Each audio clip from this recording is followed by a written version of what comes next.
OverDrive off and running. TSN 1050 on the TSN app, your home smart speaker, up on TSN 4, up on YouTube Live. Brian Hayes, Keegan Matheson, Frankie Corrado in here. Boys, how we feeling? What's going on? I got a crazy story for you guys right off the top. We can't waste any time. We have to get right into this thing. I love it. We're just talking about golf off air.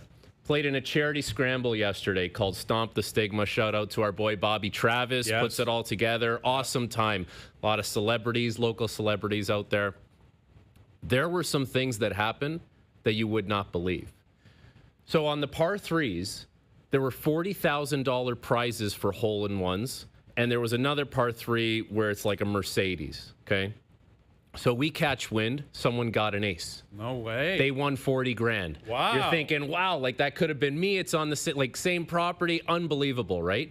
So then, I don't know, an hour later, Laura Dyken is playing in a group, and I have 2 missed FaceTime calls from her. She got a hole-in-one. No, someone in her group did. So this guy steps up to the tee, and he goes, because it's 40 grand, he goes, guys, if I get an ace, we're all going to Vegas.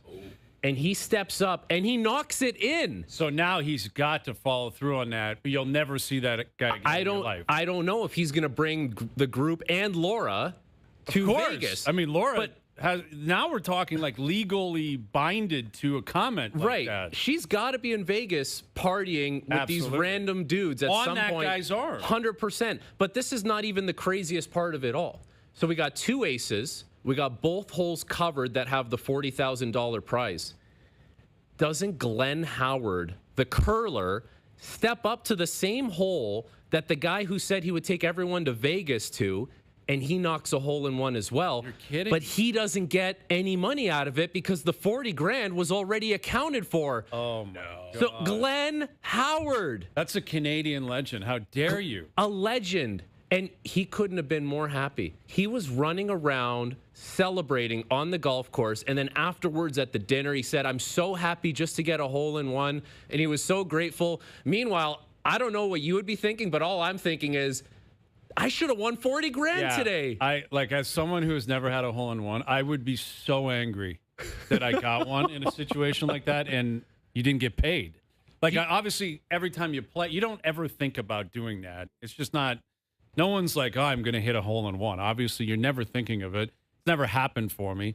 But I would feel cheated in a situation like that. It's a horrible way to look at it. For a hole-in-one. It's a hole-in-one, and it's a charity event. Yeah. You know, like you're there kind of donating your time so that we can raise awareness to a very important cause, and I'm sure raise money. But the idea of getting the hole-in-one after the money has been accounted for, I honestly don't think I'd want the hole-in-one in that scenario. I'd rather not get it. Do we know if he knew beforehand, or did he find out, no, you don't get that? Like, was there a window where he thought he'd made it? I don't know. I don't know. Had to be. Fire up Glenn Howard and see if we can get on the phone with him. Yeah, just call up Glenn Howard and say we want to talk about curling and hole-in-ones. Glenn Howard. How about your loss of $40,000? Yeah, because that is exactly, that's how I would perceive it. Man. A glass half full, optimistic human being would look at it like, hey, beautiful day, awesome company. I got a hole-in-one, which is an incredible story. Yeah. I would look at it the opposite way, as a glass half empty, and say I got robbed of 40 grand. And I know that's a horrible way to look at it. It's terrible. That's the truth. That's how I know I would look at it. I would legit be like, no, I'm not taking pictures or anything. I'm out of here. Dude, I was there. Right to the car, I'd go home. And he was the most gracious guy. He was so happy. That's why he's a legend. Better man than me. That's a much better man. A leader. That's a real leader, and that's a legend. Yeah. And we are neither of those. I would ruin the whole dinner, everything. No, everyone would be like, oh, here he comes again. He's going to complain about the hole-in-one. I would be the last person you'd want to... Sour face on you, I'd be so mad. I'm being honest. You'd need something out of it. I mean, even the fact that 2 of them cashed. I mean, I'm not sure if those things are insured. Like, somebody... That's what it is. They're always insured. They're always insured. That's tough. Yeah, usually the insurance is a couple grand for a company or something like that. It's the same thing with the cars. You know, like dealerships do it all the time. They place an insurance... You know, they want you to win the prize. Yes, because they've already paid it anyways. They've paid the $2 grand anyway. Yeah, $3 grand, whatever it is. They've already paid it. Like that's their contribution to the tournament. We're putting that up. You throw our name up. We're going to pay $3 grand or $5 grand in insurance. We'd love for you to win it. They're dying for you to win it. But do you like believe that? That's a crazy story. Laura's going to Vegas. Wow. Glenn Howard gets his first ace, and he wins $0 when there was $40K on the table. Yeah. And everyone just walked away happy. That's amazing. That is really incredible stuff. Tough hell. Hole-in-ones, ever? No, never had one. It's terrible feeling. Luckily for you, unless you were the first one to do it. But if you're the second one, again, I think the natural reaction is you got cheated.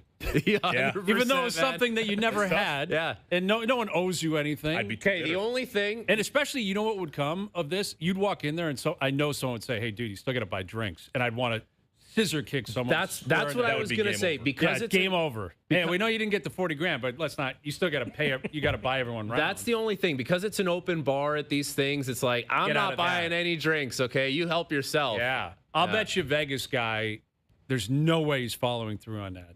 That's a comment of a guy. He's probably a 40 handicap. He's like, I'm not even going to get this close to the green. Greasy, man. You got to bring the boys. Joke. You say it as a joke. We're all going. And if it's a group of people that don't really know each other, are you really going to Vegas? Do you want people? to? That's the thing. I don't think so. They all knew each other because they had matching shirts on. Okay, so that's different. They had matching shirts. He's not going to get out of that because people are going to probably grill him and say, you said it. Yeah. You got the 40 grand. I don't know if you got to pay taxes on that. Well, the thing is, okay, 40 grand, you got to fly commercial, right? You can't do a PJ because that's going to chew up your whole 40 grand. So you got to fly everyone commercial. You got to put them up at like a reasonable hotel. You got to be on the Strip. You got to be on the Strip, but like it doesn't have to be the Wynn. It could be the Cosmo. It could be something fine, MGM, whatever. And I don't think there's anything beyond that. Like it's not a bankroll for people. It's not buying dinners. No, you got to like flights and accommodations. Everything else is on probably one dinner. No, I think they owe you a dinner for the hole-in-one and for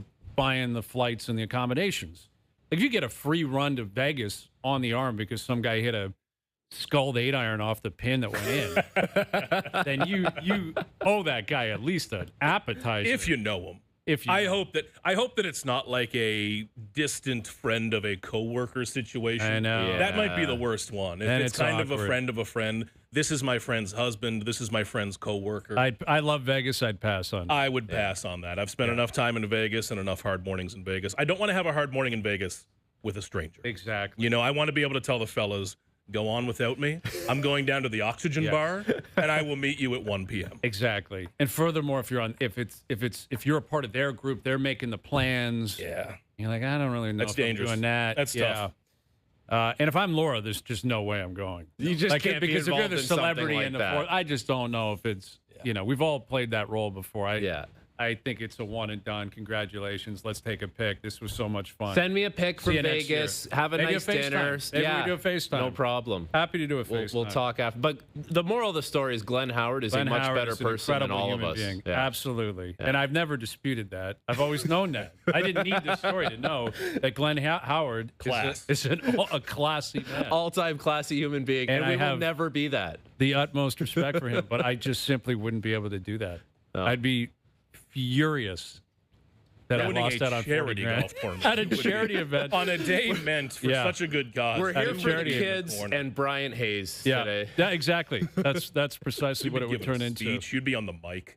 I would Just take saying, let's over. get the host of OverDrive up here to give a bit of a speech. The whole operation. Say, you know what? Well, that is something, man. I don't know. Well, people can write in and tell us. Although everyone's going to be a hero and say, "Oh, I'd be happy," of course. Yeah. Anyway. Or if they've heard anying like that happen. I can't imagine. That's very rare. I've done a lot of events. If you're lucky, there's one hole-in-one. I've never heard of 3 for that kind of cash.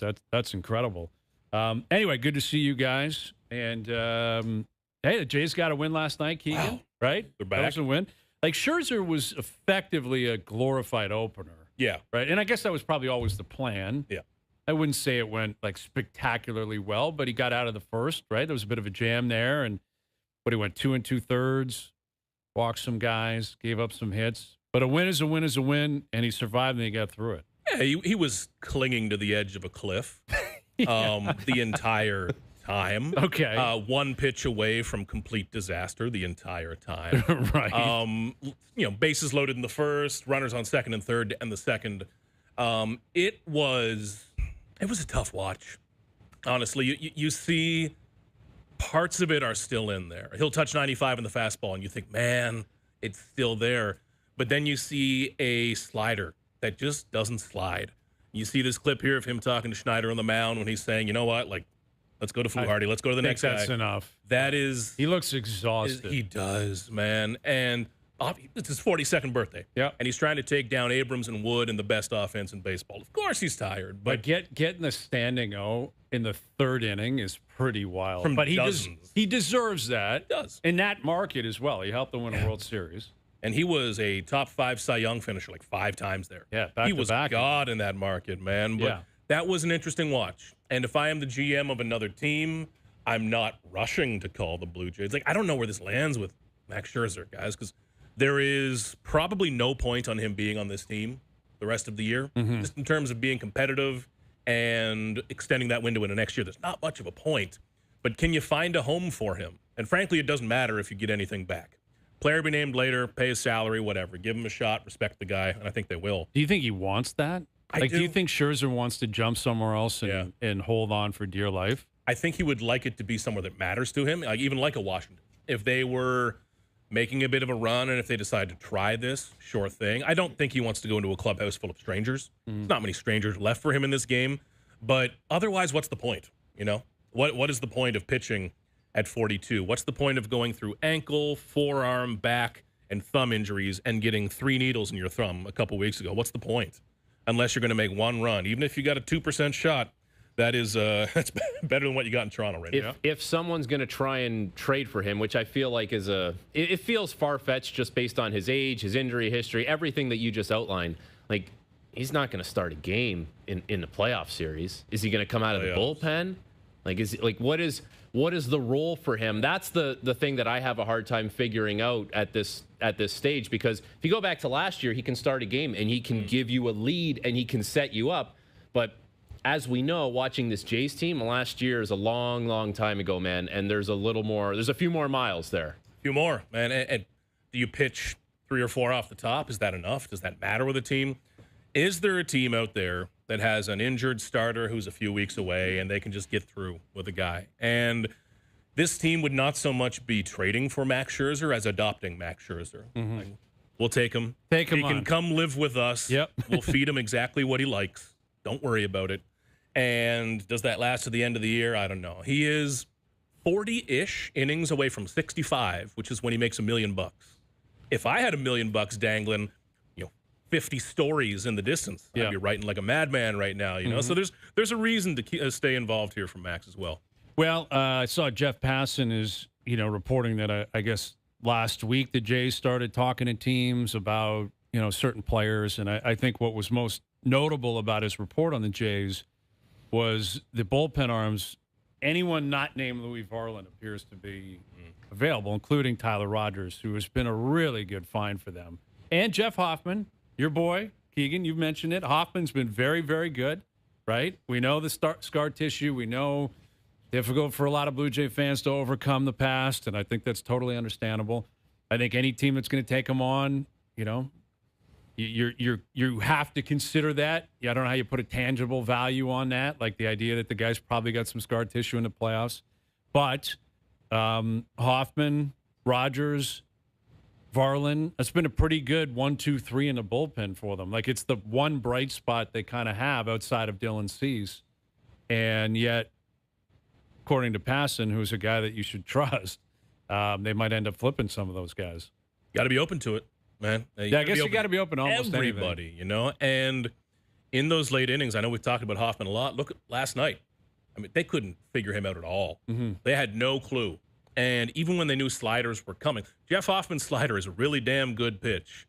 Okay, I know I've had to talk a lot and write a lot about him screwing up, him giving up home runs. There was a home run in Game 7 that we rarely talk about as well. Yes. But when you see things like this, I mean, his slider at his best is foolish. And then you get him with a splitter like that. You can't touch it. He's got some mojo going right now. He does. It does look like he's got some swag for a guy that's playing on a team that's not playing very well. But you know what? You know what it is, man? Like, there's athletes, and it's not just baseball. It's a lot of different sports.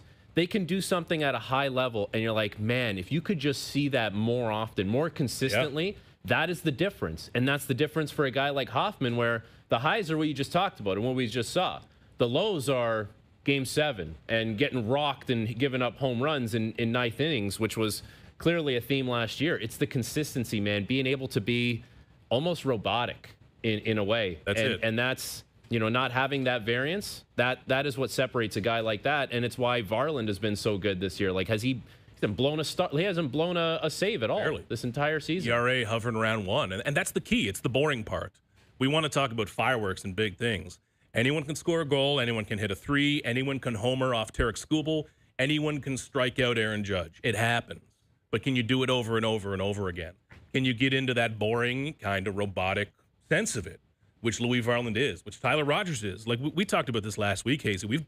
I don't know if I've talked to Tyler Rogers. I don't know how many times I've written his name, and he's one of the best relievers in baseball, which is an incredible compliment.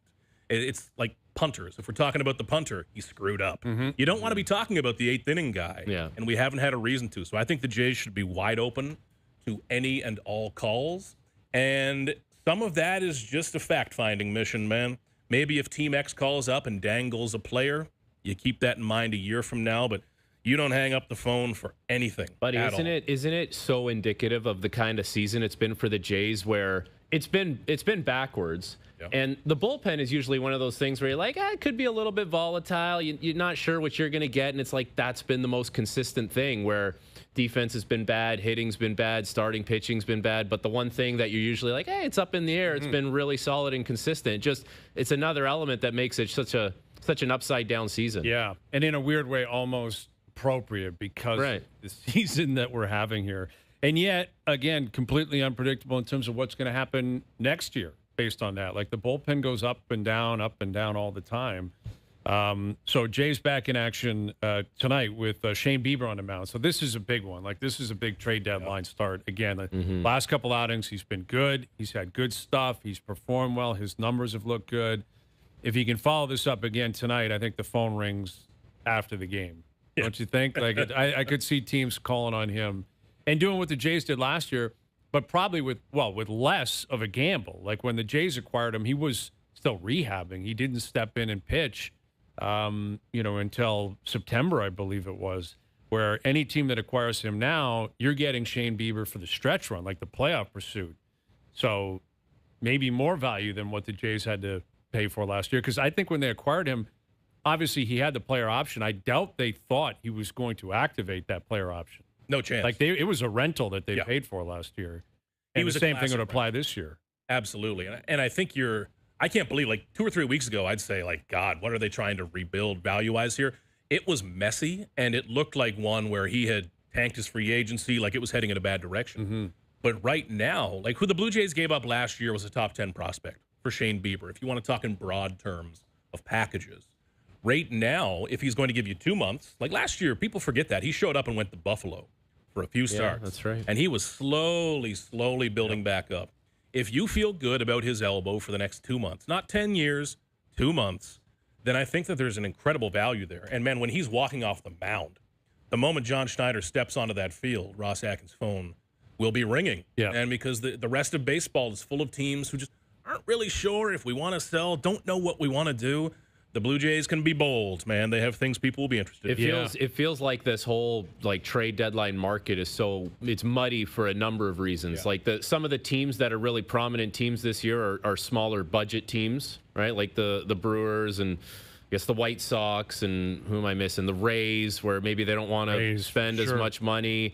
So that makes things complicated. And then you have the Blue Jays in a situation where they have a lot to offer to other teams. And then you also don't know, beyond this year, I keep reading that, hey, there's owners out there that don't actually know if there's going to be games being played. So they're telling their GMs, you have to consider this when you're going into a trade deadline this year, how we are going to operate after this season, which also adds another element to it that you don't necessarily have to deal with usually. Definitely. It is the ultimate curveball on front offices and their game plan and whether they're getting more of a push or less than a push, because it can go both ways.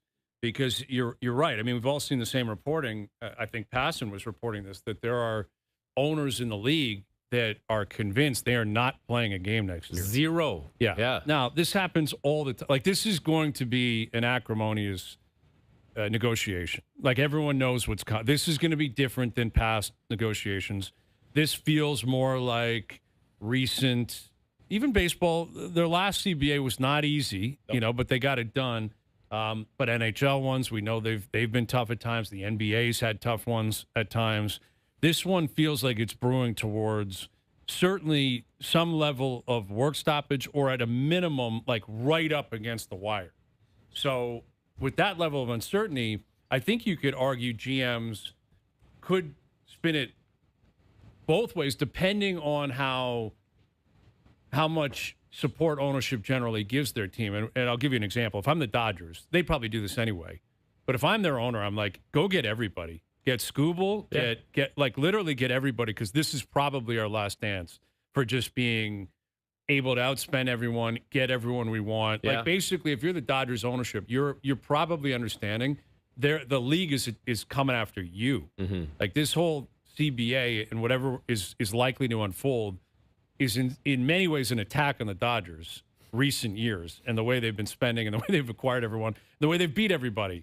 So if I'm the Dodgers, I'd be emboldened by that idea. Like, all right, you want that fight? Sure. But guess what we're going to do on our way out? We're going to come and get everybody, and we're going to spank everybody in the playoffs. Like, if they get Scooble and he's good to go and healthy, that'll be insane to watch. Insane stuff, like, man. Absolutely crazy. And you just know, like, there's a real pathway for that to happen. Yes. How? Just because the Dodgers are who they are, and they're going to find a way to pull off the big move. They got a great farm system. They always do. Which is so annoying, isn't Incredibly it? aggravating. Every year when people see the farm system rankings come out, I think they're surprised by that, because you assume the good team has an empty farm, that they've traded it all. No, man. The entire org is good. They can go out and get Scooble. He can be their David Price, like the Blue Jays got in 2015, like that big of a deal. He can be CC Sabathia when he went to Milwaukee and pitched for half a year, and he's in their Hall of Fame for just that, man. It can happen. That's something. A half a year, and then you're in the Hall of Fame. That is something. Real good, but it's wide open. That would never fly in Hazy B's organization. No chance. No chance. Dude, if I'm a player and the league is coming to me and saying, we're going to figure out the 50-50 split, and we're going to have a hard cap because we're tired of teams like the Dodgers, et cetera, running the league, I would point to the standings and say the Rays are the top team in the American League. The Brewers are the second best team in the National League. And I would go down this list and say, look at the White Sox. Yep. And Pirates are above 500. And say that is not a compelling argument anymore. And I understand there's revenue sharing and there's haves and have-nots, but there's teams that find a way to squeeze a lot out of their money, and they're making it work. So don't give me this whole parity thing, because the Mets stink too, and they spend more money than everyone. Totally. This is going to swing the discourse a lot, I think, publicly. Like, not in terms of people who are hardcore into CBA enthusiasts or whomever you may be, but like public discourse, like a Rays run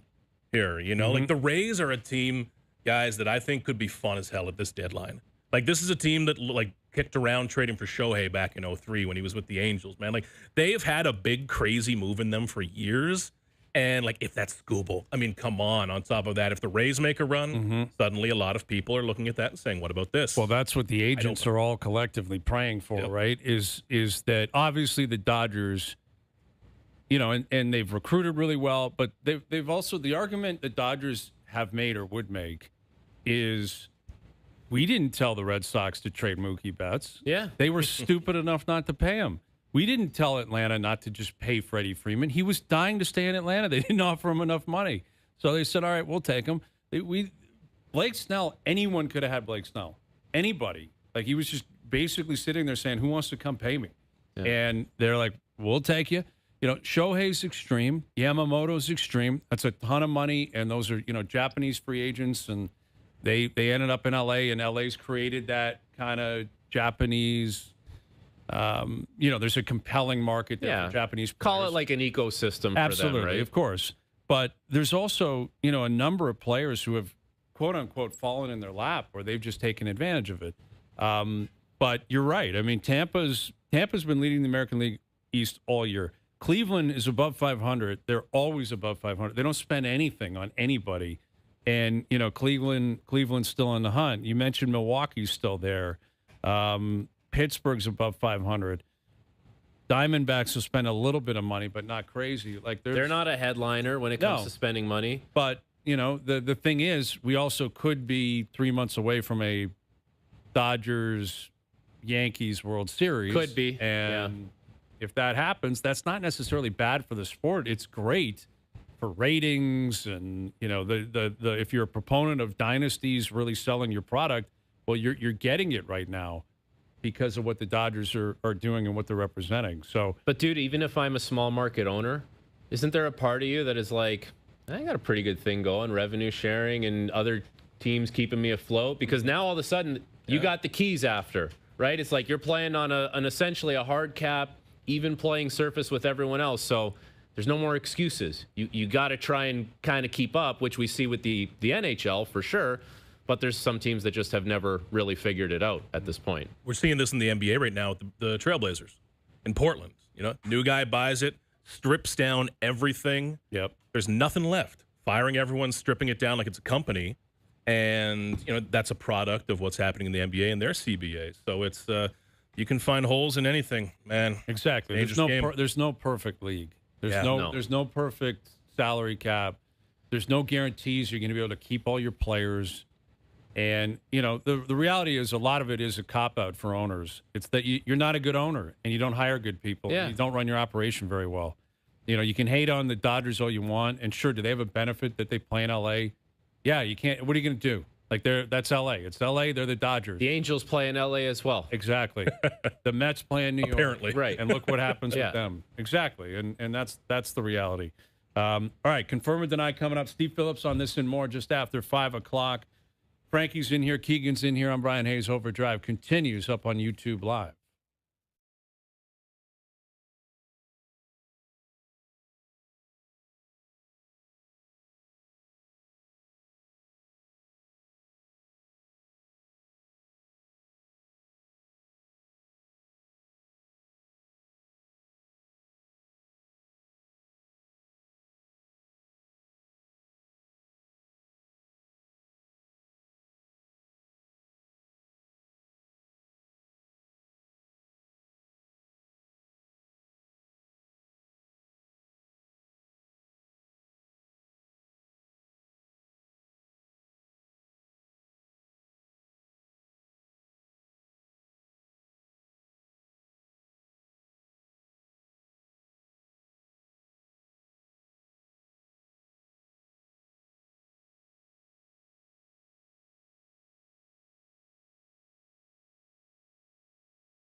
The FedEx Cup Playoffs on TSN.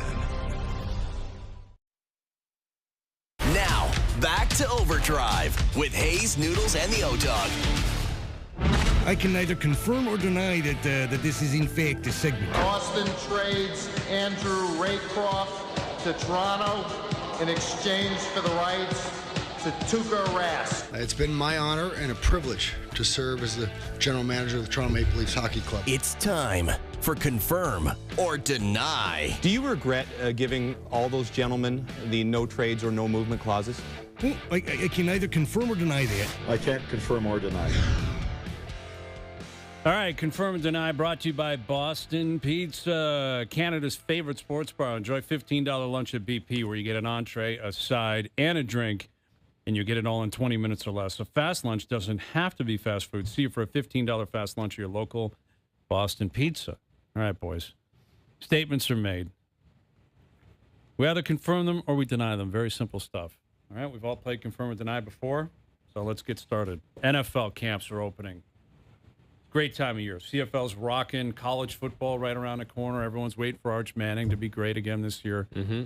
He wasn't great last year. Down the stretch, he played much better. But could he be the number one pick next year? A lot of people wondering.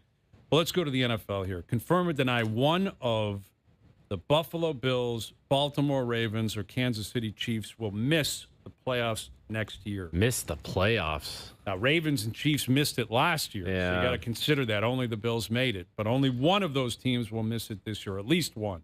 Confirm or deny. Confirm.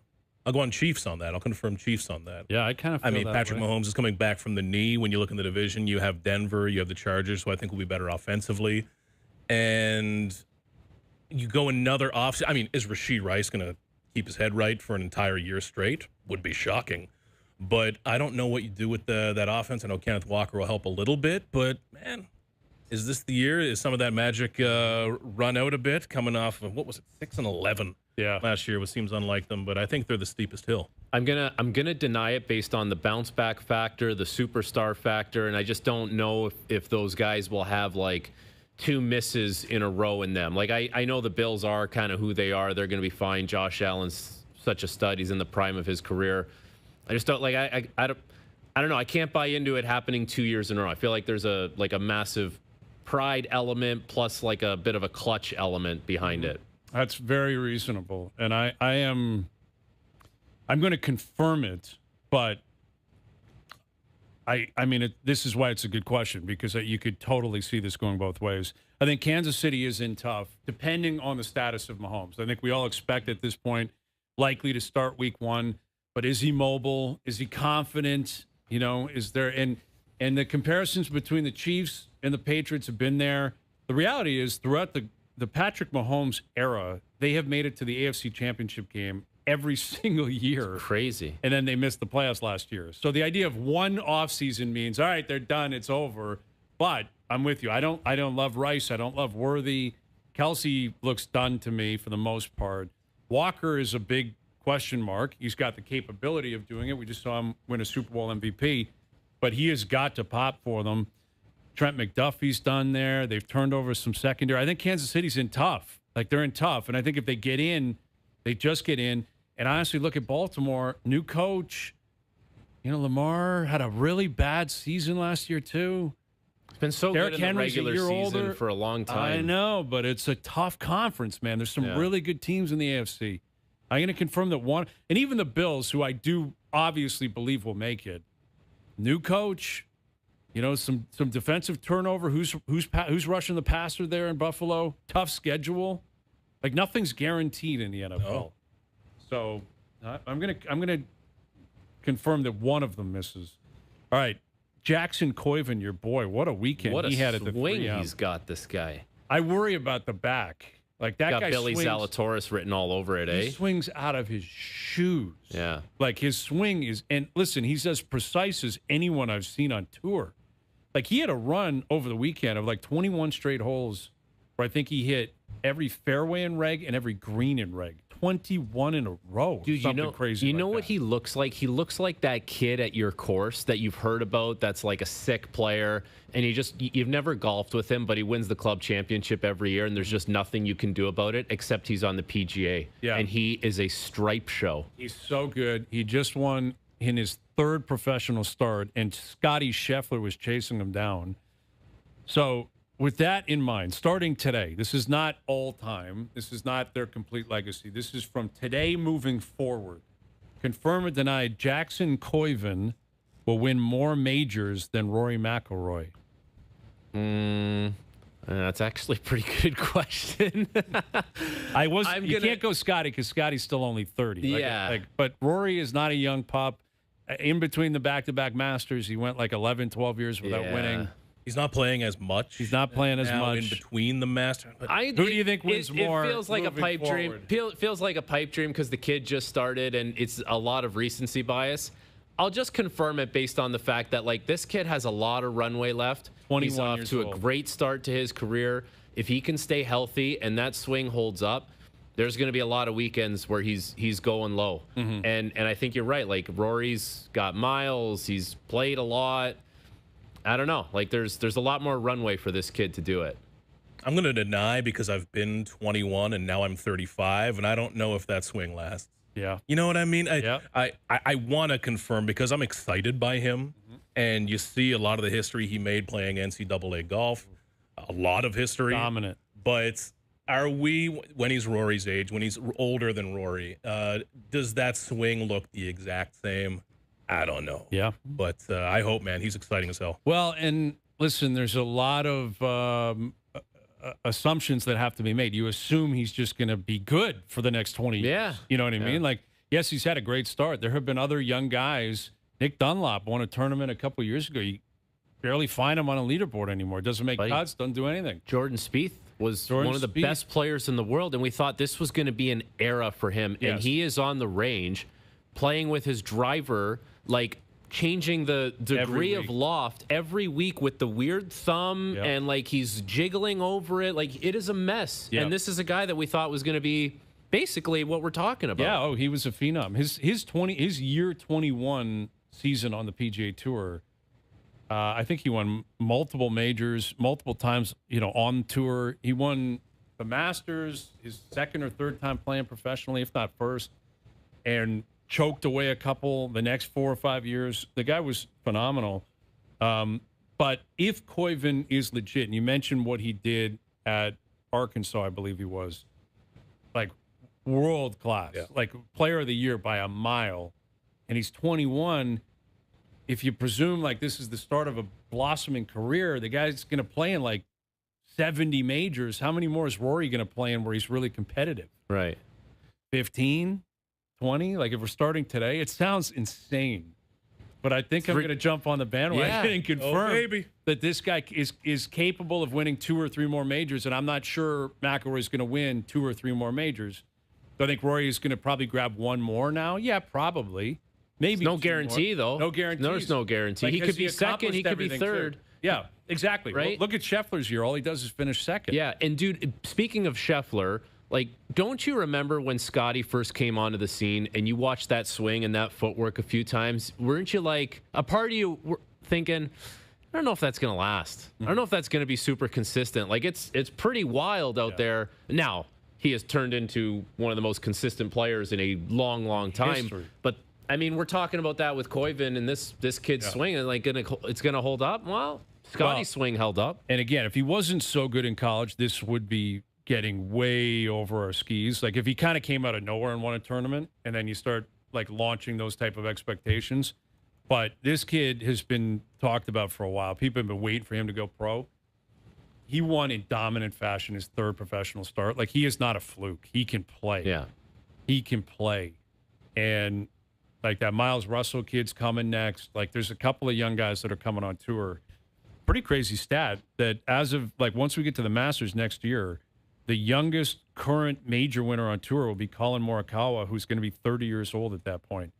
Like no major winners in their 20s really, currently playing. That's crazy. So they're all into their 30s, which means there's got to be a next wave of young players coming. Dude, there's players coming. Koivun's going to be There's a good junior golfer at our club. This kid Troy, dude, he's like a +3, +4. He's 16 years old. I go, how does that compare to the guys down in the States? He's like, you have no idea. Crazy. It's like factories and machines of golfers down there. Yeah. It's hard to compete with those guys. It is very tough.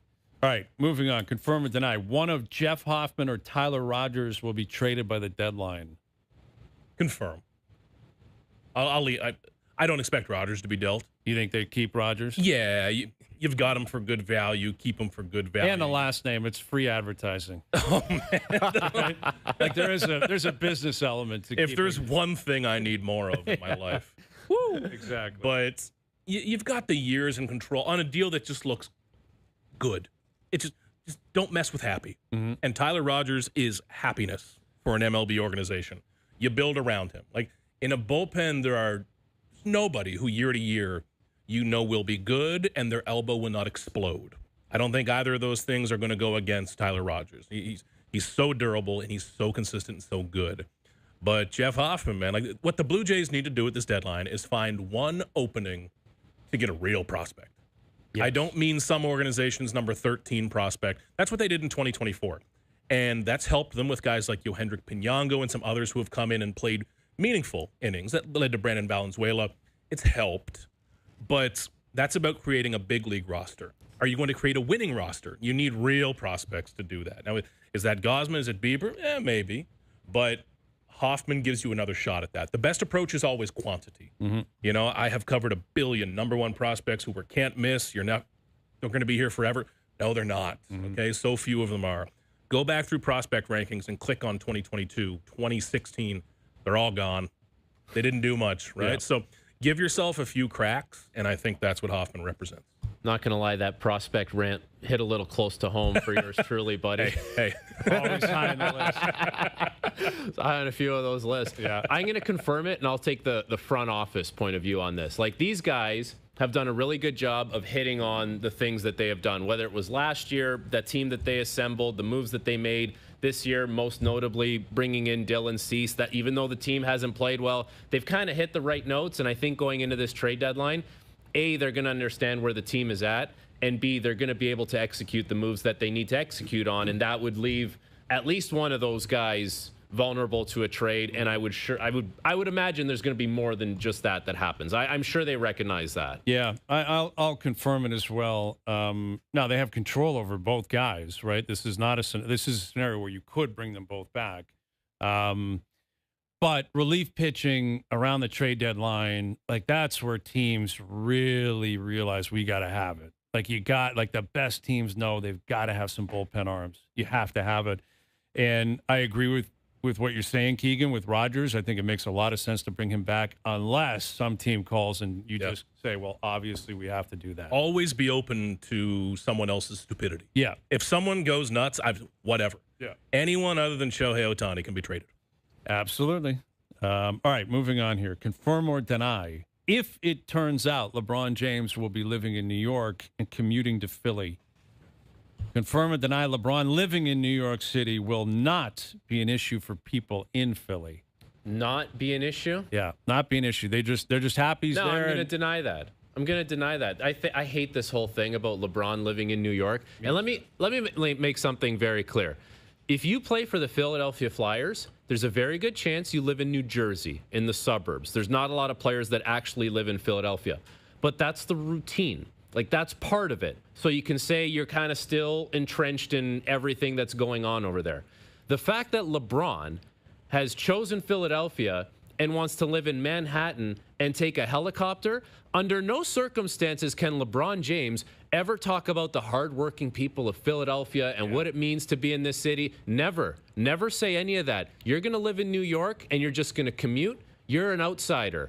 I think this is crazy stuff, but it's not surprising me, or it's not surprising from LaFraud. Ooh, LaFraud. And I agree with Frankie because Philadelphia is an insider-outsider city. You can be not one of us in Philadelphia, right? Because they are, for some reason, always so proud of, like, we boo Santa Claus here. Congrats. Spectacular. That's great. But it is a very passionate and very opinionated fan base, man, in that city. And if you are kind of parachuting in. I know it's LeBron James, my God. But if you're living somewhere else and living that different life, especially if it's for, some more media opportunities, business opportunities that can't be found in gritty old Philadelphia. I don't know about that. And also, I don't want LeBron on a helicopter every day. Yeah. I mean, we're talking about basketball here, and we know why. I don't want LeBron on a helicopter every day. No, you're right. I have done some dumb things in my life, many of them attached to a motor. I will not get on a helicopter. No. Good Lord, no. You couldn't pay me. No, I'm with you on that. I'm denying it as well. I mean, Philly is a gritty blue-collar town that has a long history with the city of New York. They just saw the Knicks and Knicks fans come in and take over the building, and Knicks players were goofing on Philly. So now I think they've got even more of a chip on their shoulder. But LeBron is going, if this happens, it'd be any other place I think would be acceptable. Like if he was living in Washington, D.C. and making his way up, they'd be like, all right, whatever. New York is different. Like New York is basically saying, I'm not doing Philly. Like that's not happening. Like what? Like that's what you're saying. You're like, oh, Philly.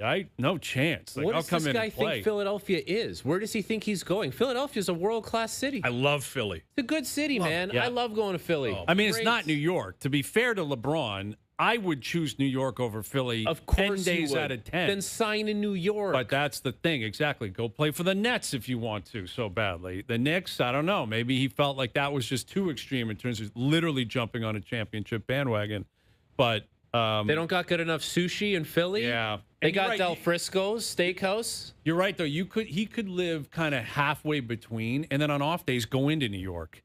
And maybe that's what he ends up doing. He's got so much. The guy's a billionaire. He could have a place in New York, a place in Philly, and wink, wink, nudge, nudge it. And I'll bet you, I wouldn't be shocked if that's what he ends up doing. Is it because they don't have a Nobu? Is that like they don't have Tao? I'm not sure what he's. Is that what it is? I don't know what he's looking Those for. are more your places, Frankie. I don't know.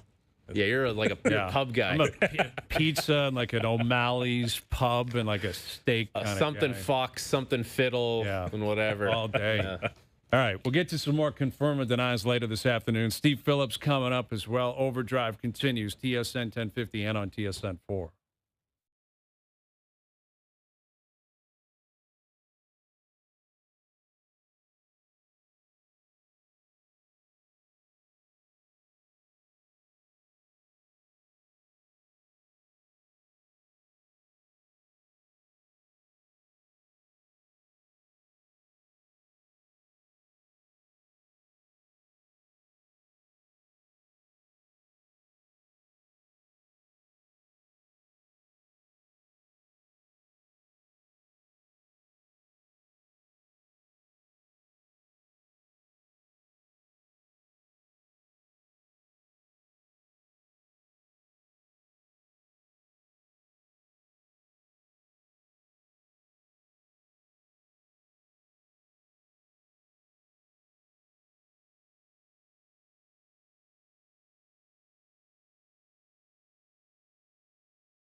The ATP Masters 1000 on TSN. Tennis lives here. Now, back to OverDrive with Hayes, Noodles, and the O-Dog.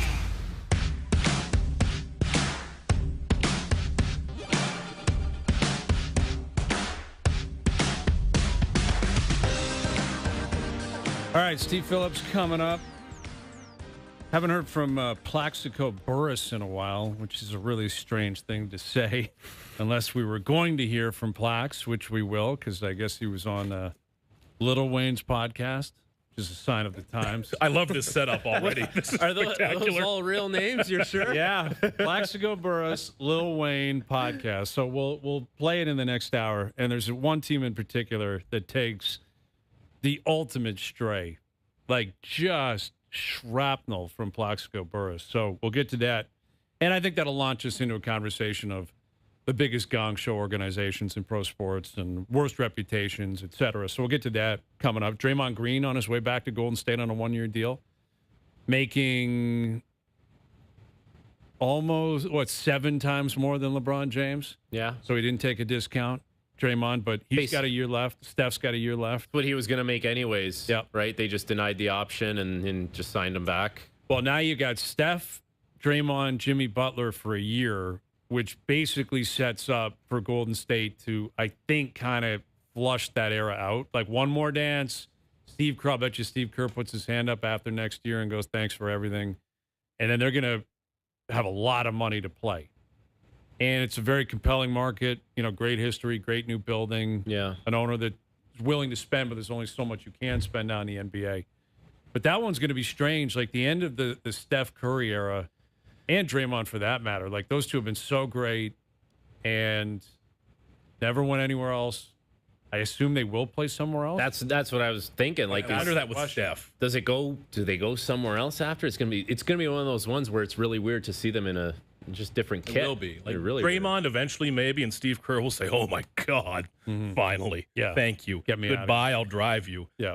But Steph, does he go somewhere else, or does he play out the entire career and maybe you just fill the building up and have it transition? That's tough, though, if he's going to try to make big money there. Like, I think he wants to stay. I don't think he wants to leave, but I think the owner has been I don't know if he said it on the record or it's been reported that the owner's starting to look towards the next generation, which has to happen. Yeah. Like that owner has made billions off that team, but they're not going to play forever. And once they're done, they're done. You better find out what your next plan is going to look like. So more on that into the next hour. Confirm or deny will continue. Steve Phillips coming up. OverDrive continues. TSN 1050 and up on TSN 4.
The list of names that's been on that trophy is pretty special. It's easy for anybody to say that they are resilient, that they have fight. It's different when you actually have to prove it. The FedEx Cup Playoffs on TSN. This is OverDrive with Hayes, Noodles, and the O-Dog on TSN 1050.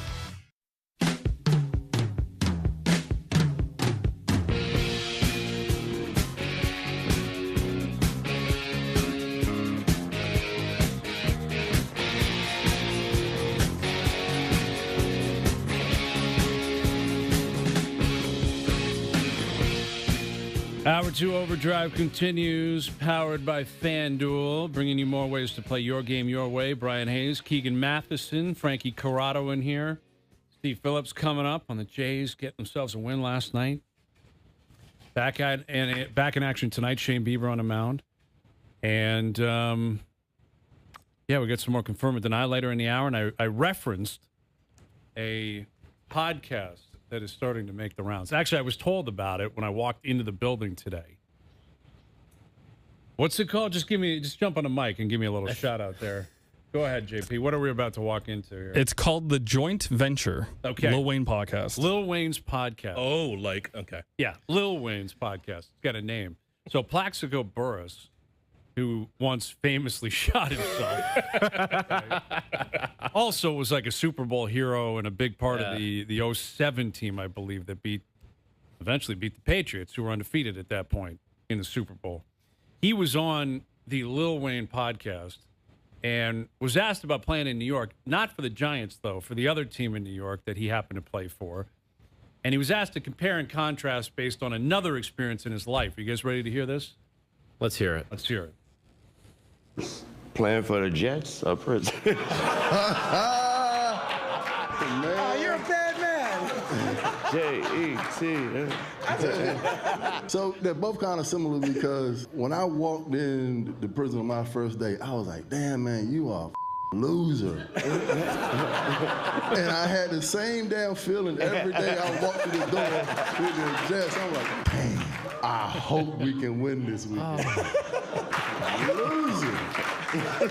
Jesus. So going to jail and playing for the Jets, the exact same experience for Plaxico Burress. There's no coming back from that. That is, I mean, the Jets get hammered. Like, I had someone just write me and say, please lay off the Cleveland Browns. I don't remember really blasting the Browns. Maybe I did, maybe I didn't. I guess every once in a while. It's organic. It just subconsciously happens. It's going to happen. That's more of a lovable, right? Like punch I'm down. rooting for the Browns. I want them to. Exactly. I like, and I know if you're a Browns fan, you probably hear that and it pisses you off because you don't want pity. You don't want anyone to look at you that way. But I'm not rooting against the Browns, and I can't necessarily say I'm rooting against the Jets. But I find Jets fans, like many in New York, like obnoxious, over the top, and they're more fun to watch, kind of fumble around. The Browns it's almost cruel. They lost their team. They got it back. They still stink. You know, the Jets have had some success, but that is like as bad as it can get in terms of a testimonial from a former player. Try this. Try being at that training camp and convincing your players that we have a culture here. We're going to establish something. We walk into the facility every day, and we're going to work, and we're going to be a great team. And then you got Plaxico Burress out there saying, man, I don't know which was worse, the Jets or prison. Yeah. Like how Tough headline. How's that sales pitch going to go in that facility for all those players? Well, Good luck. You know, if there's anyone on the team that's been to prison, they're freaking out because they know the media is going to go, hey, you can speak to this experience. Right? Your teammate compared this to the time he shot himself in the groin and went to jail. Right. Do you have a similar viewpoint? But That's tough. The Jets are, I mean, I don't know if I would consider them the biggest joke in the league. I guess how could they not be? Like, again, I just said I didn't promise anything. The Browns are high on that list. Like, they have to be, right? And listen, they've made a mockery of themselves recently. The Deshaun Watson stuff was a disaster. Yes, it was. Horrible trade. The way the contract they gave him, the way they've handled it, terrible. The Lions have dug themselves out of that problem. Yep. The Lions were in that race. They were there for a long time? For a long time, and they're certainly not based on what they've done the last few years. Yeah, I guess the Jets they're probably the worst. They're probably the biggest joke in the NFL. And I think the Jets rage against how awful they are, while as the Browns, I think, wear it better. They wear it in a way where I'm rooting for them. Like, if I were to ever meet a Browns fan in the real world, I'm sure there are some of them out there, I'd want to give them a hug. Whereas if I met a Jets fan in the real world, I feel like they'd just already be yelling at me about something. Dude, I'd like to ask them why. Like, how are you a Jets fan? You live in New York. Would you like to get out of this? Were you born into this? Do you like heartbreak and defeat? It's not even heartbreak, though. It's just, it's demoralizing because you're never going to win, or you're never even in the conversation of winning. I mean, they won Super Bowl III, I think it was, with Namath. But that was in 1969 or Been something a while. like that. They might be on the doorstep of they have a lot of picks coming up the next 2 years.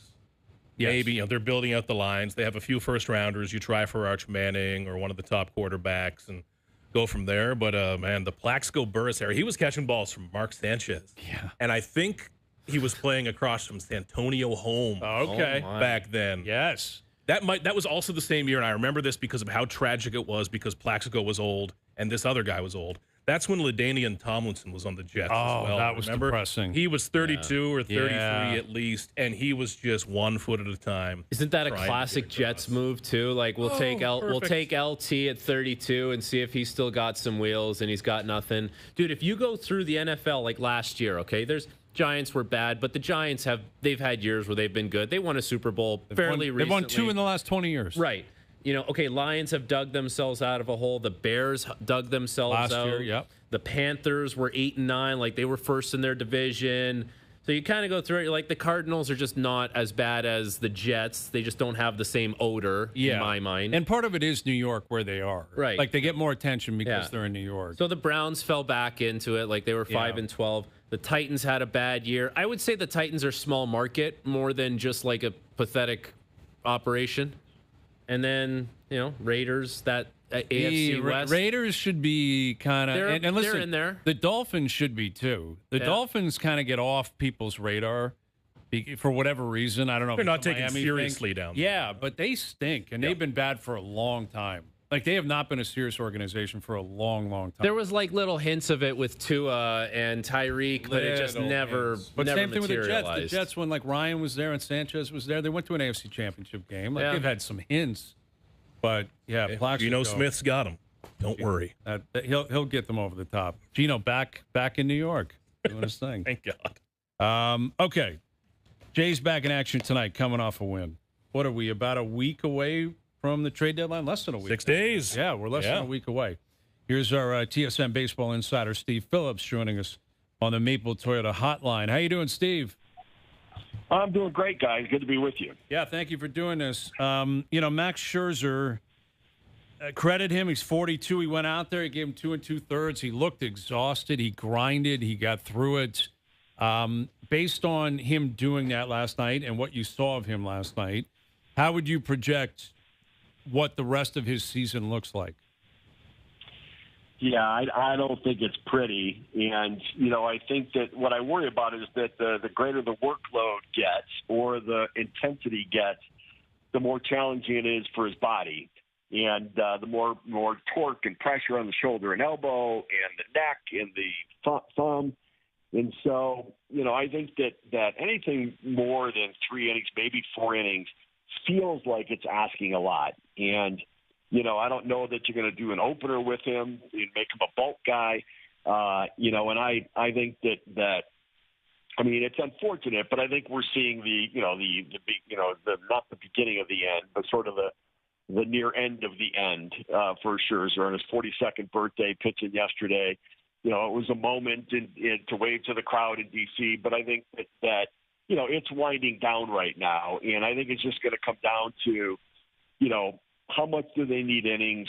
Are they in it? Are they, selling, which it feels like they're moving in that direction?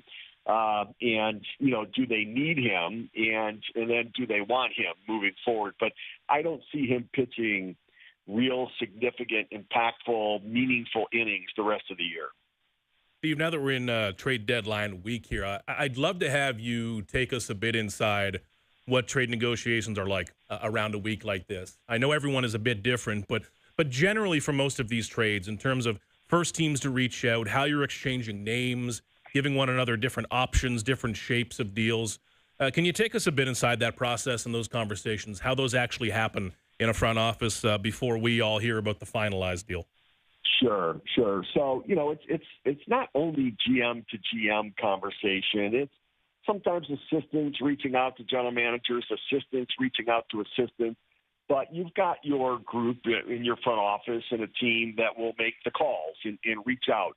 And then there's a lot of text messaging nowadays that goes on, just updating. This year, with so many teams on the bubble trying to figure out whether they're buyers or sellers, I think the conversations are such that that group of teams are saying, if we're buying, we're looking for this. We need a starting pitcher. We may need an outfield bat. We may need depth in the middle infield. If we're selling, we're going to trade this guy who's got an expiring contract, this guy with an expiring contract. And although this guy doesn't have an expiring contract, we would listen on him to potentially make a trade. And so, their teams are sort of laying out, their identity. And within that identity, what sort of action they would consider end up taking. And in the meantime, you're gathering all that information, and then you start juggling all the different balls in the air, still trying to figure out whether you're a buyer or a seller.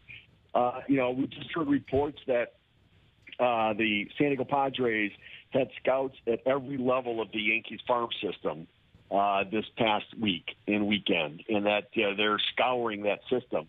Because what you're doing is once you gather that information, you need to then make sure that you've got about what they're considering. You need to update the information, the scouting reports on the players that could change sides, whether it's major league players that you're buying to help your major league club for a playoff run, whether it's, the players you're considering trading for that are going to help you for the long term, either at the major league level or minor league level. You want to have as up-to-date information as possible. So you're going to get scouts out looking at all those systems. And that's just one team, right? And then you're doing that with 6 teams that you're talking about that you might end up selling to. You're doing it with 6 teams that you might end up buying from. And you're making sure that you've got the most recent up-to-date information. And you're then sitting with your staff saying, okay, well, we need an outfielder, a reliever, and a starter. And now we've got to look at it and think, okay, well, if we get the pricier, more impactful outfielder, then we're going to have to get a third-tier reliever and maybe a second-tier starter. If we get the impact starter where it's more money, then we might have to downgrade either the bullpen or the outfield. Where do you guys think our best bet is? We might be better getting a better outfielder and a lesser reliever, or maybe we can get 2 relievers and a lesser outfielder. So you start laying out all the different scenarios and iterations of what the deals can look like. And so it's complicated. It can be complicated. And it comes down to a lot of communication. And I was one that I made way more calls than I received. I just wasn't going to wait. And the other thing is that I wanted closed lips around me in my front office and in my clubhouse. I did not want information to leak. I think knowledge is power. And I did not want teams to know what I was looking to do. I didn't want anybody to block or intercept or run the price up on me. And that can be a challenge. It was a challenge for me to manage that in New York. I mean, leaks would get out there and it would drive me crazy. To the point I'm checking cell phone numbers after the fact and looking back trying to figure out who's talking to who and why stuff's getting out there. And then you're dealing with the stuff that does get out there that's not accurate, that you now have to put out a fire in your clubhouse. As to what's going on, and agents call and say, hey, my guy's here and he's going to get traded. And you can't tell guys when it's not true, because if it's out there and they call you and say what's going on, and you're not going to tell them it is true. So you just kind of say that, look, you're a good player. Everybody would like to have you on their team. We're going to look to do things out, to help us improve. But it's a really hard time to juggle the emotions of players as well. Did you ever catch anyone that was leaking stuff? Oh, yeah. And what happened? On one occasion, actually on 2 occasions, I wanted to fire the different people and was told by the owner that I couldn't, but I would have. It was shocking to me. And the other thing that was always interesting, and one of the things I found out is one of the ways that things leak out a lot are agents get information.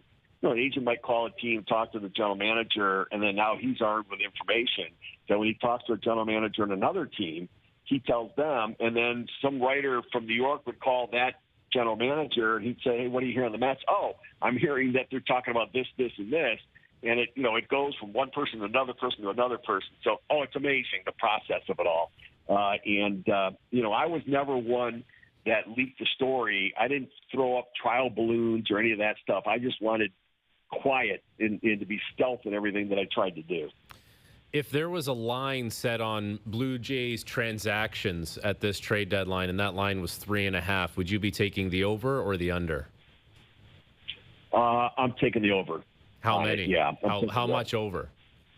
Well, I think you're going to get Gausman, Bieber, Varsho, Hoffman potentially, and Springer, you might maybe? get it. And in Springer, yes, Springer too. And I think there's the potential for the Blue Jays to also buy. And so, for instance, if you're going to trade Gausman and Bieber, who are expiring contracts, you could get a Reed Detmers or Jose Soriano who have some controllability and start to build next year's rotation. And you're not going to increase your payroll because you're shedding payroll some of the other moves you're making. But I think you have to have an eye on this year particularly is for how can I get some controllability of players beyond if I'm trading away free agents. And so I think there's a way to start to look at adding somebody in addition to selling. So I would be doing arbitrage if I'm the Blue Jays and going in both directions. See, we've been talking about what the Blue Jays might be able to get back here. For most of these packages, we're probably not talking about number one and number two guys, but I think this team needs to be getting some legitimate, some upside prospects back. If you are in that chair and you're looking at dealing one of Gausman, Bieber, Hoffman, Varsho, these obvious names, which one excites you most in terms of one name that you think you can really put out to a market, maybe with multiple suitors, and get the biggest return, something that would be really impactful? Yeah. So I don't know that they have a really impactful guy. Yeah. I don't think they have one. I think that they're going to get mid-level returns for potentially Gausman. His name's out there more than I would think, with the way he's pitched recently. But I think people like what he's done in the postseason. He's been around for a while. He's experienced. Everybody thinks they can fix somebody, get him back on track again. They may know that their hitters are seeing him tip his pitches, and they can try to fix that. And so he'll go, but he's not going to get the premium trade value in return. Bieber's start today could be really important. If he pitches well, I think that his value could be maybe as good as Gausman, maybe even better than Gausman, because I think he's throwing well and he's looking like Shane Bieber again. And so I think that I think he could bring an equal return to Gausman if he goes out there with a good outing today. Varsho will bring back a pretty decent return, maybe as good, maybe a little better than the starters, but not much better. I could see the Yankees. They lost Bellinger, Stanton, and Judge, and Varsho's a great defender, short porch and right at Yankee Stadium. I think he'd be a fit there, and I would have no problem trading him there. I think you have to, it is what it is. I don't worry about it. He's not going to be there long, and so I'm making deals with guys just to get something in return. I never worry about where I trade him. I don't care if it's in the division or not. And I would move Hoffman. I know he's got a year left, and I know since June 1st his numbers are good. I think that's the trade him now and while you can, if you can, because I think they need a fresh start in that bullpen from him, and I don't know what role best suits him. It's not the closer's role, and there are times where he can get on a run, but then there are times when it completely falls off the other way. Springer, I think, won't bring back a big return, but I think like the White Sox are a perfect place for Springer. Get a veteran in there who knows the postseason. They're the youngest team, the least experienced team that's in a playoff position right now, and I think that he would really be a good fit there. I think they'd be open to trying to get a guy like that to bring him in. Good guy and a leader and a postseason animal that could really help teach some of the young kids there in Chicago. With Steve Phillips, we were talking about this, pending CBA negotiation, possible work stoppage next year. and how that might affect, I guess, the marching orders of GMs. Are you hearing that owners are more involved in the trade deadline this year because of the CBA expiring? And if so, in which manner? How do you see that playing out? Yeah, I don't really. I don't see. I don't think that anybody is worried that any single move made at the deadline will cripple them for next season. You're not going to see Juan Soto get traded or Vladdy get traded. And nobody's going to take those guys, and nobody's going to trade those guys right now. And so, I don't see any major thing like that. Scubal's an expiring contract. He's making a lot, but he's expiring. Anybody who's got controllability, I don't think is going to get there. And look, the reality is that whatever deal they make, I know the proposal from the owners was that they wanted every payroll in place by next year.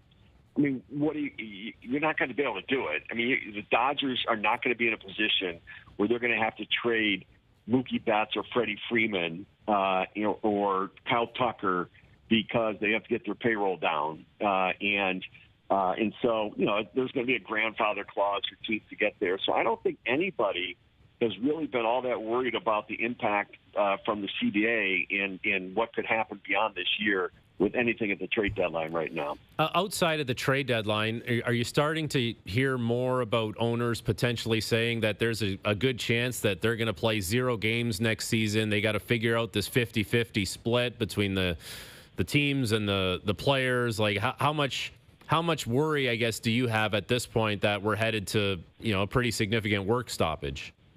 Yeah, I'm not worried. I really am not. Even when I hear the Player Association and, is saying, well, they think that the commissioner's view of things is perverse and the statements that he's making about the fans wanting a salary cap and competitive balance. Both Bruce Meyer and Rob Manfred both said they felt confident that they're going to make a deal. When will it be? There will be saber rattling. It'll get painful. It'll get a little ugly. It'll be scary that we're going to miss a lot of time. But in the end, I think they're going to find a way to make a deal. And I think there's a way to do it where they put in place a ceiling and a floor, and they don't call it a salary cap. You've already got a competitive balance tax threshold at the top, and you can have a competitive balance, bottom threshold that, it's not a cap, but you could put in, very serious penalties that would be so painful that no team will go spend under and no team will spend over. And you don't have to call it a cap, but you can find a way to get there and salvage what the union's looking for, which is saying that they never gave in on a salary cap, and what the owners are looking for. And so I'm still hopeful that there's enough ways to get there. And remember, if they come out with extremes in these initial offers so that, when they start to give something back, they're inching their way back to where they would really make a deal. But they want to start way out there so that when they give something back, they're still well away from what they ultimately would accept when it all was all said and done. Always great catching up with you, Steve. We'll do it again soon. Thank you for this. All right, you got to look forward to it. Trade deadline next Monday. Yep. Can't wait. We'll chat then. Thanks, Steve. You bet. There is Steve Phillips, our TSN baseball insider, joining us here on the Maple Toyota Hotline. It's time to Toyota. Check out the Toyota Tacoma and Toyota Tundra pickup trucks, both available as hybrids. Maple Toyota near Canada's Wonderland of the Maple Auto Mall. All right. Well, he's an optimistic guy. That's good. Yeah, Steve's feeling very optimistic. I like it. Bygones are going to be bygones here. A little kumbaya between the players and the owners. I don't know what else I would do, so I got to hope so, I don't really have any other marketable skills. Do you have any hobbies? Come on this show. Yeah, you got things. Yeah, I'll just be here all the time. Just come hang out. Hey, Keegan's out there. Okay, bring him in. You'll hear some cans cracking just off of the mic, fellas. Yeah. But let's hope so, man. Oh, we'll find something. Baseball's too hot right now, man. Like, I keep coming back to that. I know, exactly. Baseball's just too hot right now. Yeah. How do you think baseball's going to respond to this? Well, there's not much they can do, but ESPN's coming out with this 30 for 30 on Shohei Ohtani and the gambling, the translator. The translator. Didn't see that. Yeah, like it's slowly starting to come out about how much money was involved and I guess there's like a video recording of his translator making a call, pretending to be Shohei. It's starting to really come out, and maybe it was already out there and I just didn't see it. But like this translator guy was up to no good for quite some time, and kind of kept it from Shohei. Like it feels like Shohei didn't really know this was going on. Well, that's what the like federal government has come out and said. So it's a very compelling conspiracy theory. And it's one that you can sell people on. Like you're telling me he just got to the Dodgers. They were starting the season in Japan. This guy lost $17 million, didn't have a clue. But, I could get it for why baseball would be like, we got to find a way to sweep this under the rug. But baseball is not controlling the FBI. No. Like the FBI is not going to be like, you got it, Bob Manfred. Yeah, we're in. Bob They're Manfred, quite powerful. Yeah, working on your golf swing. Yeah, Bob Manfred, we're with you, man. We'll sweep this. Who are we gonna bank? Who are we gonna put this on? The translator? Done. He's going to jail. You know why I believe this? Happen. You know why I believe it is because I've seen guys playing hockey up close and personal that have no idea how stuff works, how their finances work, how taxes work, how anything works. It was like, I'm not even joking. I played with guys that were making like significant money that went into checkings account and went out of checkings account. And that was it. And trust me, it was going out pretty quick. So I'm not surprised that this would be something where if you're so focused on baseball, you're just so focused on one thing, it's almost like out of sight, out of mind, you deal with it. And then by the time someone flags it for you, like, oh, had no idea that was going on. It's just, I could see it. I hear you. Like there are stories of players in baseball that I've heard of, and like prominent players who just didn't cash checks. The checks were just sitting in their stall for weeks. Noodles talks about it all the time before direct deposit. There were guys that just had checks, and team services would go up and say, "You have to cash the checks. Like we can't continue to do this. Because these are going to bounce soon because we're moving money around. Like it's." I want to say Manny Ramirez was famous for that. We're talking like $250,000 checks just sitting in his stall. That would be no problem for me. I'd be running across. Of course. Come on now. Like Ricky Henderson, I think, framed his first like $1 million check. He never cashed it. Which I don't know. I don't know if that's possible. Like, can you cash it and still ask for it back and frame it? I don't know the whole story there. But could you imagine me like, no, I don't need the $1 million. I want that thing in. It's a crazy maneuver, and he is the kind of guy that Ricky would do it. That's it, and that's on brand for him. And if Ricky lost $17 million, relatively speaking, would he? I don't know. Shohei, I'm sure he would feel it. Who like knows? Shohei's a different story. Yeah. Although $17 million, even if you make a lot of money, that's a lot of money. Dude, who is controlling your account? That's exactly. If you are so aloof that you need people doing that, wouldn't someone be controlling your account, saying, "Hey, what is this? Like you just paid some random who's guy. Your guy? Yeah, who's this guy that you met in a coffee shop? That's the thing. Eventually, someone in your circle is going to catch on to it, but it doesn't happen right away. But like athletes are different than business owners, even though you are a business as an athlete. Like if you're a business owner, there's one penny missing, you're sniffing it out. You're like, why does that not add up? You're an athlete, you're just focused on performing, and you have financial guy, tax guy, this guy, that guy, someone who runs all your affairs, as we know. Some very intricate details of their day-to-day lives. Big time.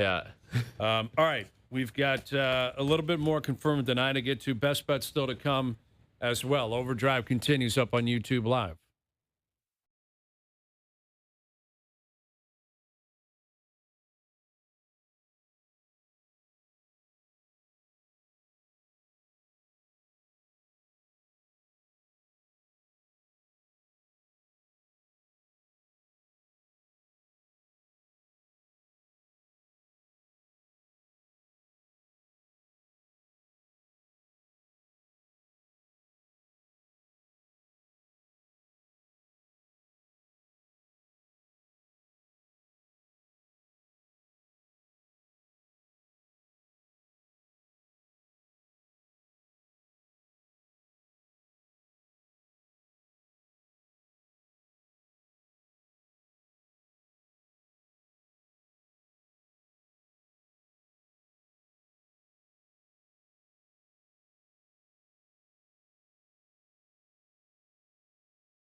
ask both you guys something.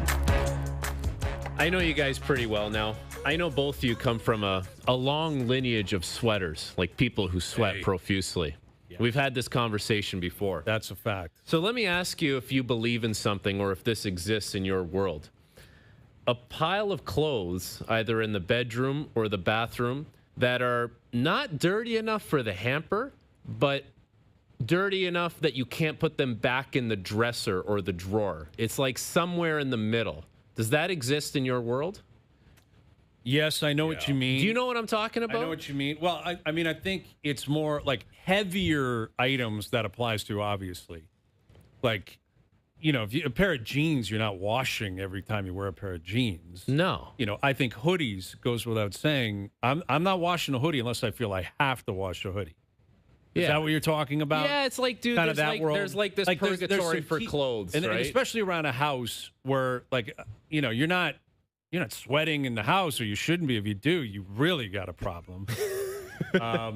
But yeah, like T-shirts and shorts and stuff like that, where you're like, those are just going to sit around there, and then when it's time to kind of throw those things on, you can rock those for a couple days around the house. Yeah, I found that is totally acceptable. You need to think of total time worn. Yes, I live There's in analytics bursts, behind this. Okay, I live in bursts.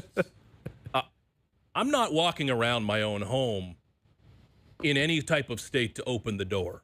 You know? Right, exactly. Okay, if someone knocks on the door at any time of day with the delivery, play number one, ignore. If they continue to knock, I'm trying to find some pants. Yes. Let's be very honest, fella. I like okay? that. Yep. I'm not walking around my home ready to jump on camera at all times. It's typically just in a massive flannel shirt with a button done, and that, you know, you're not wearing your jeans around the house. Totally. So there's the pile that's, okay, I've got to go run out and grab a coffee. Boom. Back in. Right. But that can't count as a full game played. No, It's exactly. a shift. That's right. Okay? That's right. And, you know, it changes in the summer because anyone watching on YouTube or TSN knows that it doesn't take much to get me a little rouge, a bit of a shine, okay? And that's only more troubling as the TV days come. Mm-hmm. But I think you need to think in terms of shifts. They can add up to a full game. Yep. But, you know, the outdoor clothes, I mean, I'm not dressed like this on my couch. Are you kidding? And that's the whole thing. And the thing is, like, dress shirts are tough or tricky. Yeah. Because the more you wash them, the more faded they get. Then you got to steam them, or you got, you know what I mean? Too much maintenance. That's a problem. Like, I find I will rock, like when I'm doing Sports Center hits from home or working from home, I will wear shirts that are not like suitable for public in terms of Dude, I know what that collar looks like. That collar is yellow and brown. Exactly. And it's a disaster. But for a hit on Jay from here up with this jacket on, it works. Yeah. But you're not wearing it if you're coming into the studio to do it, if that makes sense. No, if you're coming into the studio, you wear a dress shirt once, and it goes into a pile that goes to the dry cleaners. Correct. If you're doing hits from home, there's about 10 hits that get done with the same white T-shirt. Totally. They're shifts. And when I'm doing those hits it's got its own little area because you don't want it to stink up the other dress shirts. You keep it. So it's called recycling. And when I'm doing those shifts from home, is that dress shirt tucked into dress pants or gym shorts? No, let's be honest. Yeah. You know, it's a chest up industry. Yeah. At all times. I always make sure everything in my room is completely as it should be because I have this fear of having someone in my ear saying, Keegan, could you just, in your background there's a book out of place, there's a lamp out of place, and then I'll have to say, listen, guys, I'm wearing gym shorts with this dress shirt. Yeah. So I've always got to make sure the scene is 100%. Every director here at TSN has absolutely seen the both of us in our gym shorts prior to a hit. And it just is what it is. But the reason why I say this, I bring this up, is because this pile exists. In my house, I'm guilty of it. My wife is guilty of it. And I just find I should just put it in the hamper. Like these things, they sit there, and I'm like, I could wear it, and I'm probably just going to get something clean. Put it. That's true. By that point, you might as well just get it into the rotation. I've made a decision now that like it's a one-time policy for basically everything now. Okay. And it's just, but are you doing your share of the laundry? Are you protecting yourself? I do some laundry. A little bit here. Gym tan laundry. I wouldn't consider myself a 50% share of mine, but it's not even close. No. Although my wife is more guilty of it. She has more clothes all over our room and different piles of things that, like, I don't know what's going on in here. Like, that pile's been there for 4 years. Don't touch Let it. me ask What are you we this. doing with There's a that? reason. Let me ask what you are we this. doing with that? You've had the AC going all day, and it's a little chilly in your house, even though it's 30 degrees outside. Will you ever get hit with a, "Hun, can you go grab me one of your hoodies, please?" Oh, like to run upstairs and get something? Yeah. Those will pop up from time to time. Yeah. That's fine. I think that comes with the with the territory. It's honestly, That's flattering. understood. It's nice It to have is. someone that wants to wear your hoodie. And that's what we're here for. Right. Here to help out, and here I'm happy to do that kind of stuff. All right, TSN 1050 wants you to be our Indy insider at the Ontario Hondo dealers, Indy at Markham. Experience all the action from the comfort of a trackside suite, pit passes, and access to the Aviva IndyCar paddock to get up close to the team's cars and drivers. Today's OverDrive keyword is podium. Podium is the keyword today. So you have 10 minutes and 50 seconds to text the word podium and your name to 105050. So text the word podium and your name to 105050. First up, we'll have another keyword for you tomorrow morning. And the more keywords you enter, the better your chances of winning. Full details at tsn1050.ca. All right, we saw Draymond Green re-sign with Golden State, but there have been some rumors out there and some reports that the ownership in Golden State is maybe starting to look towards the future and thinking of a world that doesn't include Steph Curry anymore, doesn't include Draymond Green. Let's talk about Steph here. If it got to a point where he became available, he's 38 years old.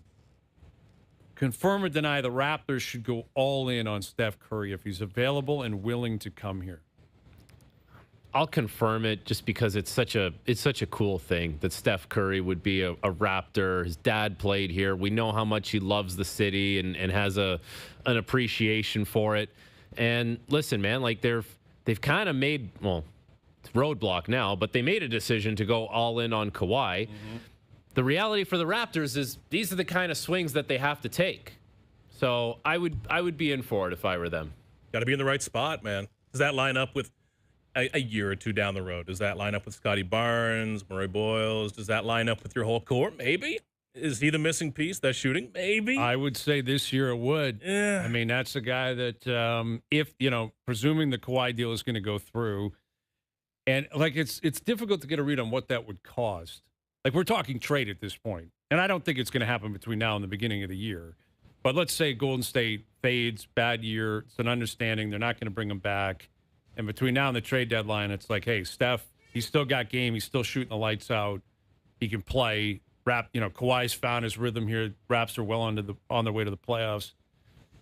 That appears to be the piece. I mean, that would be the one for me. Outside shooting is something you still, like Kawhi can do it. He was very proficient in that area last year. Clearly was in 2019. Steph is the king of that. I still question the front court. Can you win with Poeltl as your starting center if he's going to be? I don't think you can. Totally agree. That's going to be deja vu from 19. Mm-hmm. Like when they went out there and they got Gasol. Like that feels like something that may be a bigger need. But is Emmanuel Quickly the guy too? I don't know if Quickly and Shed are your championship winning point guards. The idea of bringing in Steph, and it would cost you a lot, but Steph, Scotty, and Kawhi going into the East, into the playoffs, man, I'm confirming it. And I know it would cost a lot. Woo. But I would be remarkably compelled by that idea. I just don't think he leaves. No. I don't. I know it's the boring answer, but I don't think he leaves, man. It's up to the money. Like, does he want to be making 58, 60 plus on his next one with how the aprons work? I don't know, but not many of these stars come available, man. Like, I'm trying to think in terms of next young guys that could be spicy, like Anthony Edwards maybe in these next few years. Things get weird with Minnesota. But you don't get these opportunities very often. I see Steph being a Warrior until the end, even if the end looks like kind of like those late Kobe years in LA, which weren't very good, but it was the Lakers and Kobe. Mm-hmm. I don't know. We'll see. Again, it's going to be a very fascinating transition in Golden State because Steph is not going to play forever. He's 38. Draymond, they have lost some of their game. They have lost a lot of the aura up there. They've tried to patch it together with Butler and others, but it's not their West anymore. It's Oklahoma City's. They can't keep up. It's San Antonio's. They can't keep up. if Jokic is healthy, Murray's healthy, I think Denver's clearly a better team. I think Minnesota's probably a better team. Like they're not in contention anymore for anything, and they know it and they understand it. So if the band breaks up, like Draymond, I don't know what the rest of his career looks like, but Steph, a healthy Steph who can still shoot, man, that is something you want. It doesn't go away. Yeah, that doesn't really go away. For the Raptors, if you're not going to take big swings in trades, then there's only so far you can take this thing. Because, you'd have to draft high again. You'd have to get lottery picks, okay? And so that's going to reset your clock a long ways away. So it's like you can only acquire so much talent by signing guys. And the trades you're going to have to pull off are these kinds of things. Kawhi, 38-year-old Steph Curry, or 39-year-old. It's just there's always that, like, element of it could not be great or it could be great. And that's what they got to wrestle with every time they go into these situations. And you can't wait around anymore. Like windows in the NBA right now are 2 or 3 years. Yeah. Like with how the aprons are set up. That's right. That Golden State dynasty is the last dynasty of that length we're going to see unless the CBA changes significantly. With money and how it works for top-end guys and max players on max contracts, dynasties are going to be real short. Teams trying to win 2, God, if you win 3, it's the best thing I've ever seen. It's not going to be a 10-year deal anymore. Yeah, it's true. Like, and the NBA has really, been the league of dynasties and has really, I think, benefited greatly from that. Like my whole life, whether it was, through the 80s, the Celtics and the Lakers. I wouldn't say Detroit had a dynasty, but they won back-to-back championships, and they were obviously the Bulls did in the 90s. The Kobe and Shaq Lakers, and then Golden State. I mean, that's just basically every decade has had one for the last 40 or 50 years. And some good rivalries too, right? Like when you talk about those Laker teams, I think of like Tim Duncan and the Spurs going toe-to-toe with them. Like that was compelling basketball in that era. Big time. And I want dynasties. Like I want to see Shea and Wemby every single year in the conference. Like I want teams to be able to stay afloat and stay whole and stay true longer than they do right now in the NBA. And I like dynasties. I like being able to grow up hating that Tom Brady wins every single year. I think that's healthy. Yeah. Yeah, I agree with you. And I just doesn't appear to be possible in the NBA. And it's changed so much because everyone was chasing rings. And I almost have like a little bit of an issue with that thing. You signing somewhere to chase a ring. They're all chasing rings. Everyone wants to win a championship. Like you're not going to... Was LeBron supposed to sign with the Hornets because he didn't want to chase a ring? Like, let's call it for what it is, man. Like, guys want to sign with good teams because they want to win championships. There were super teams that were assembled.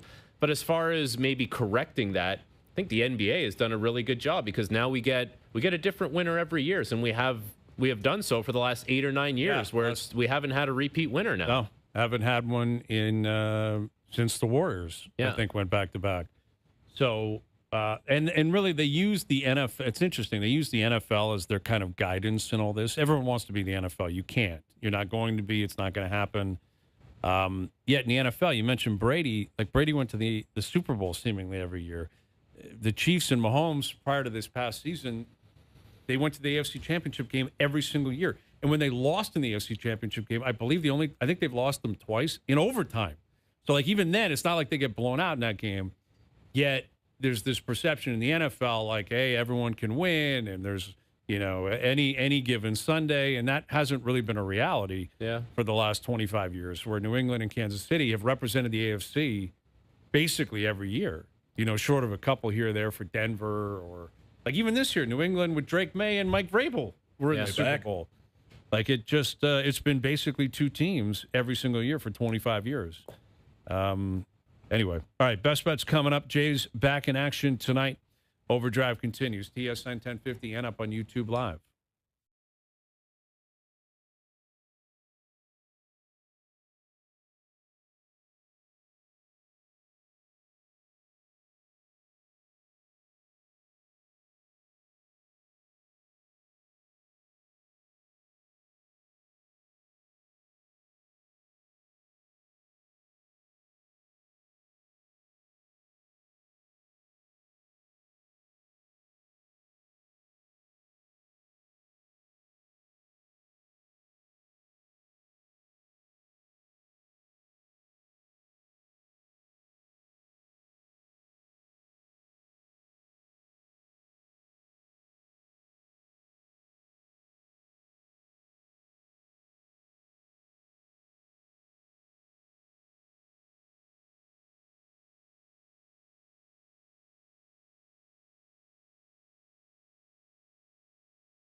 OverDrive with Hayes, Noodles, and the O-Dog.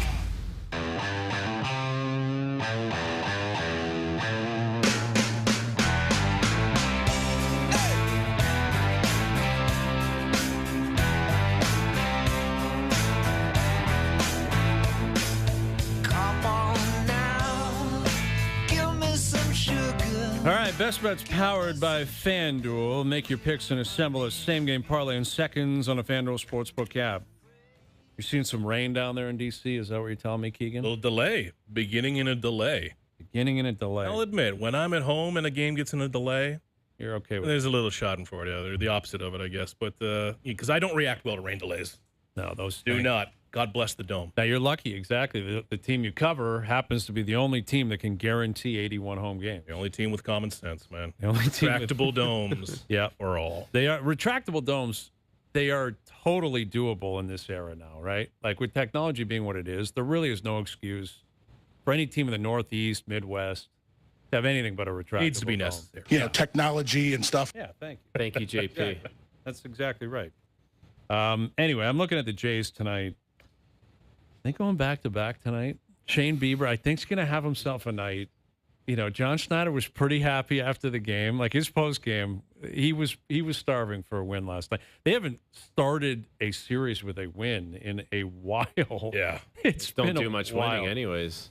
I'm going back-to-back, and you're getting plus money tonight. I think Bieber's found something, and I'm going to take the Jays on the money line tonight, plus 120. That's going to be a series win for the Blue Jays. Okay. All right. Optimistic Get the guy. party started, man. Optimistic They'll guy. be paying me to not come back. That's right. Before the sell-off. Best Bets powered by FanDuel. Same-game parlays available for every MLB game on the FanDuel Sportsbook app. Please play responsibly. 19+, physically located in Ontario. The unfortunate thing is now they could start winning games and leading up to the deadline, which is in 6 days. It's not going to change anything. What if they won every game between now and the trade deadline? That's the thing, man. What happens then? It's then then you must look within, and what is the truth that you're really, really, really gonna tell yourself? Mm-hmm. You know, who do you actually think you are? And I still think the Blue Jays recognize that the bones, the foundation ain't there. But I keep thinking of it in terms of what's the line, you know?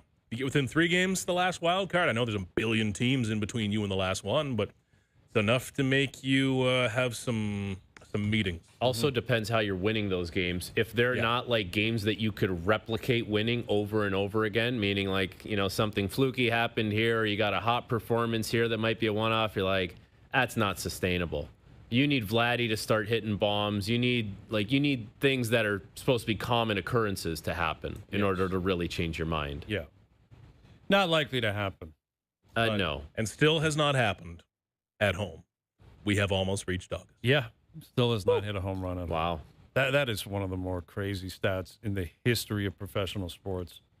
For a guy, like I was watching the clip of him hitting a home run, I guess it was against the Mariners, because he didn't hit a home run at home in the World Series. He hit a couple in L.A. Definitely one in Game 6. I know he did that, right? It was back-to-back Schneider and him. Or no, Game 5. It was Game 5 when Before Schneider they came back. started the game. Yes. But, man, he had, what did he have, 7 home runs in the playoffs last year? Yeah, 8 of them. 1,200 plus OPS. Unbelievable. Jeez. Just incredible what's going on. Tonight he hits a home run, and the Jays win. You heard it here first. You heard it here first. All right? All right, boys. Good stuff. Thanks for doing this, as always. Keegs, we're going to see you, I think, tomorrow. Absolutely. All right, beautiful. Frankie, great seeing you. Thanks to everyone behind the scenes for helping out. We appreciate it. Everyone for tuning in today. TV, radio, podcast, web, up on YouTube Live, streaming soon up on Crave. We're out of here. Enjoy your evenings. Enjoy the games tonight. We're back tomorrow at 4 p.m. We'll chat then.